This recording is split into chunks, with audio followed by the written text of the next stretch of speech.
Bienvenue dans Salaire Pipolette, le podcast qui t'emmène, toi et toute ta famille, au cœur des contes et légendes de ta région. Aujourd'hui, c'est le Limousin qui te dévoile ses secrets. Installe-toi confortablement, mets tes écouteurs et laisse la magie opérer.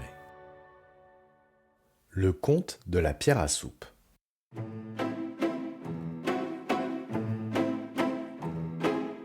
Il était une fois un soldat qui revenait de la guerre.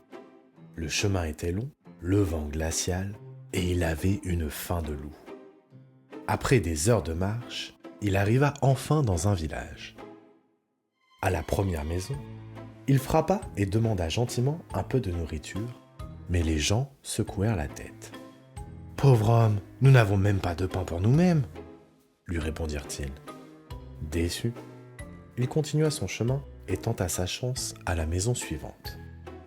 Mais là encore, les villageois lui dirent « Désolé, nous n'avons rien à partager. » Alors, le soldat, plein d'idées, demanda tout à coup « Vous n'auriez pas une grande marmite par hasard ?»« Si, bien sûr, une marmite, ça on en a, » répondit le père de famille surpris. « Et un peu d'eau pour la remplir ?»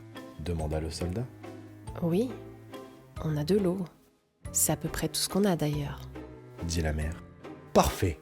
s'exclama le soldat en souriant. « Remplissez donc votre marmite d'eau et mettez-la à chauffer sur le feu, car moi, j'ai dans mon sac une pierre à soupe. »« Une pierre à soupe ?»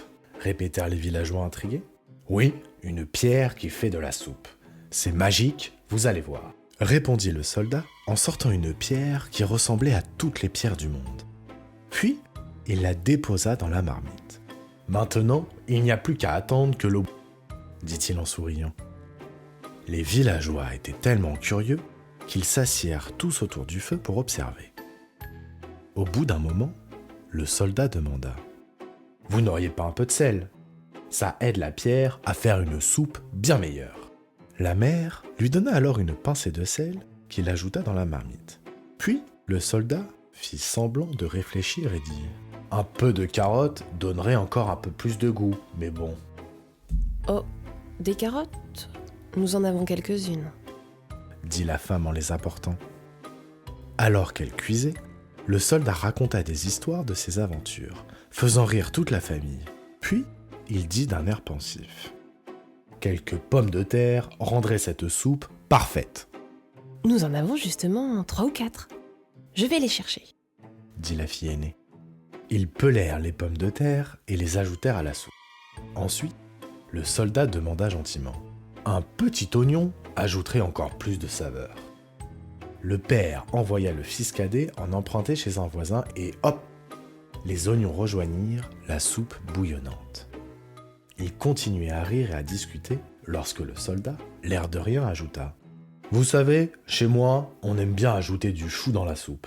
Ça donne un goût délicieux. » Pas de problème. Elle envoya la petite chercher un chou dans le jardin et on le mit dans la marmite. Voilà, la soupe est presque prête.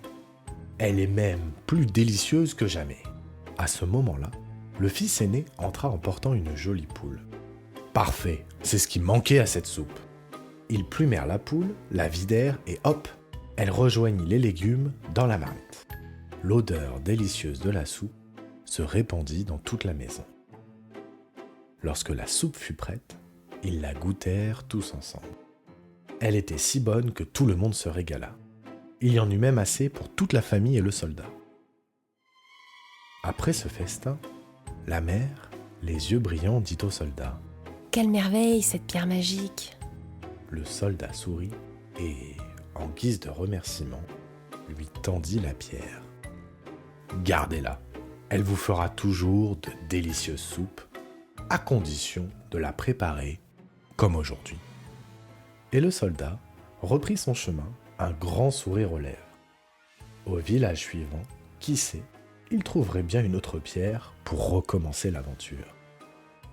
Et depuis ce jour, on raconte encore dans le village l'histoire de la fameuse pierre à soupe.